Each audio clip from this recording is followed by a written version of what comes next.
Hello ladies and gentlemen, Sigval the Grim here and welcome to yet another Injustice 2 mobile build guide. Today we're going to be taking a look at Power Girl.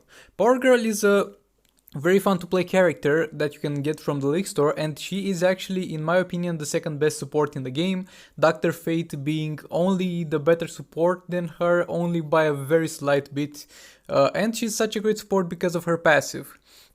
Her passive is going to reduce the power bar costs of your teammates, of her teammates, and also for herself for 2 power bars every time you cast an ability.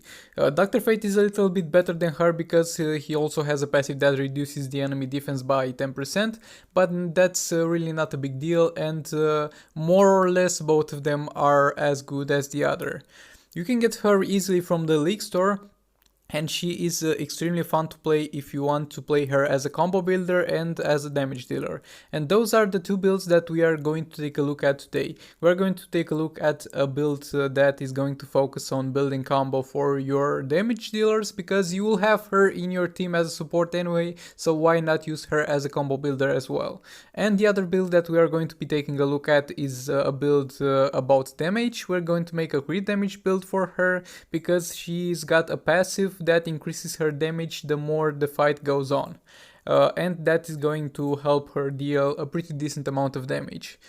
After the builds, we are going to take also a look at the teams you should use with her and the artifacts you should have on her, so also stay tuned for that.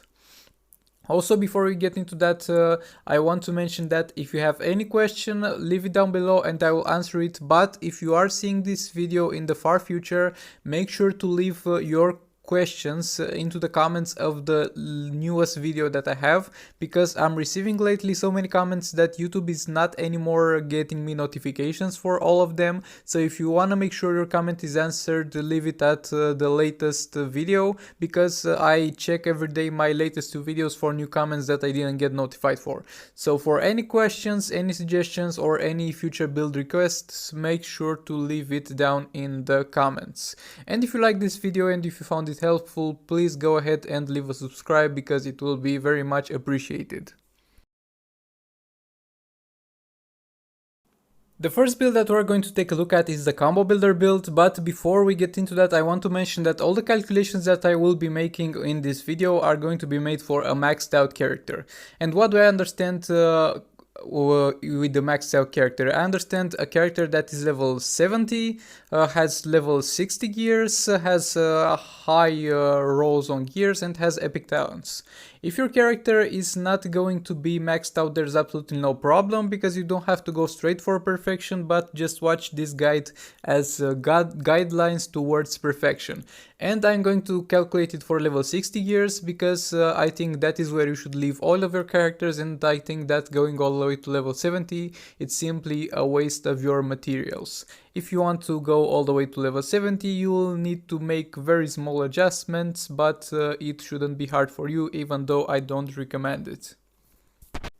So the combo builder build is going to focus on getting her to maximum fast attack while making her as tanky as possible in order to ensure her survivability. So this way you can keep her in the fight for as long as you need to build the combo, and then tag in your damage dealer in order to deal that sweet damage.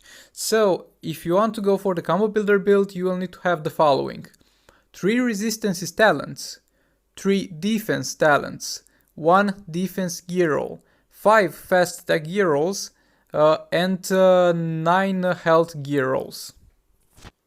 For a max level 6 star with epic talents and high rolls on gears Power Girl, your stats, if following this guideline, should end up being the following: 44,424 health, 72% defense, 60% resistances plus the base values for each, 75% fast attack, a total of 76 going over the limit by only 1%, and 3261 attack.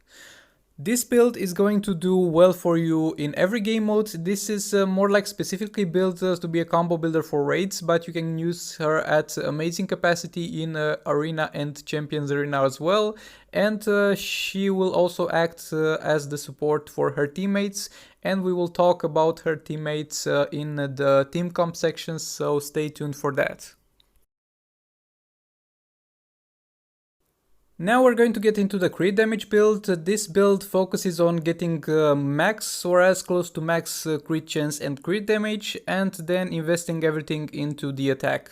This build is going to work decently because of her passive that is going to increase her attack over the duration of the match, and at the same time will perform decently for you in the raids and in the arena, but I'll talk more about that after the build. So if you want to go for this build, you will need to have the following: 1 critical attack chance talents, 5 critical attack damage talents, 2 critical attack chance gear rolls, 1 critical attack damage gear roll, and 12 attack gear rolls.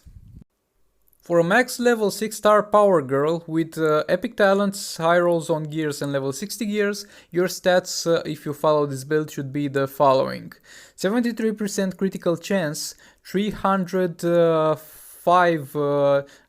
critical damage, going over the limit by only 5%, 6261 attack, 21% defense, 14,800 attack. And as you have seen, this is a zero defense build, but if you are not confident in your gameplay or your device is lagging and you are not able to do the taggings properly every single time, you will go ahead and subtract from her gears attack rolls and replace them with defense rolls until you feel safe while playing the character. Do as many as you feel comfortable, though I do not recommend doing more than 2 replacements because that is just overkill and will hurt your damage. This build is going to do well for you in the Arena and Champions Arena, and in terms of raids you should have no problem fighting against Gorilla Grodd, Dr. Fate, Phase 1 and Phase 3. And we will get into the teams right now as we go further into the team comps. Getting into the team comps, first of all, let's get the combo builder build out of the way. You can use the combo builder build in almost absolutely any team in the entire game, since there is no character in the game that would not benefit from her passive. But the main thing about this is that you will need to have a damage dealer in the team, because if you do the combo builder build, she will not have that much damage. When it comes to raids, there is a stable character that you will need to use in all the fights, and another character that you will need to change. The stable character that will always need to be on your team for most optimal performance is going to be Shazam, because Shazam is going to boost her attack since she is a might character and is also a great overall support, is able to heal her, and you can also build him as a combo builder.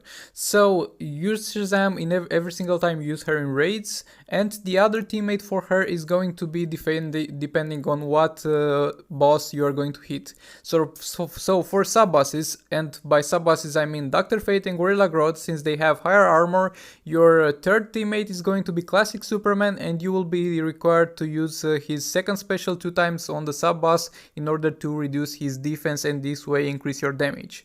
If you're hitting Phase 1 or Phase 3, you will no longer need Superman, and you can replace him with a good combo builder that has 3 fast attack hits like Reverse Flash, Justice League Flash or Multiverse Flash, or any good combo builder that you have built for yourself. In terms of arena, you have many options, and it doesn't really matter, there's no mandatory character to be in the same team with her.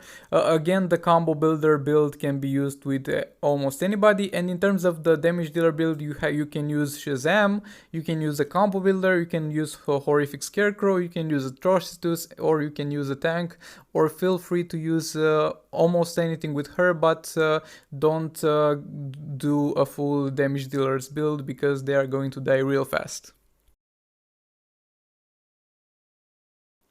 In terms of artifacts, there's nothing really special about it. It follows the pattern for almost every single character in this game. For raids, the most optimal artifact for you will be the All Blades. If you do not have the All Blades, then Claws of Horus would be a decent replacement for it. And when it comes to the arena, you can use the all blades, you can use Claws of Horus, or if you don't feel safe and you feel like you're going to get one-shotted in the arena, you can also use the Cosmic Staff. And the Cosmic Staff is going to be the best item to use on the tank build, and the all blades and the Claws of Horus that I talked about earlier are better used on the damage build. And you can also use Claws of Horus on the tank build and the combo builder build in order to add that additional damage in raids or in arena if you feel like you're not going to take so much damage that you're going to die anyway. Well, this was all for this video. Thank you very much for watching. Remember that if you have any questions or any future character requests, leave them down in the comments, and make sure to comment on the most recent 2 videos in order to make yourself the most sure that I'm going to read them, since YouTube doesn't notify me for everything. I want to thank you all very much for all the support that you have shown to this channel, and if you enjoyed this video, please leave down a like, comment if you found it helpful, and if you are not subscribed, go ahead and subscribe for more content like this. We have just hit 500 subscribers and I'm really happy about it, and I plan to go all the way to 1000, so stay tuned for that. And I'll see you in the next one!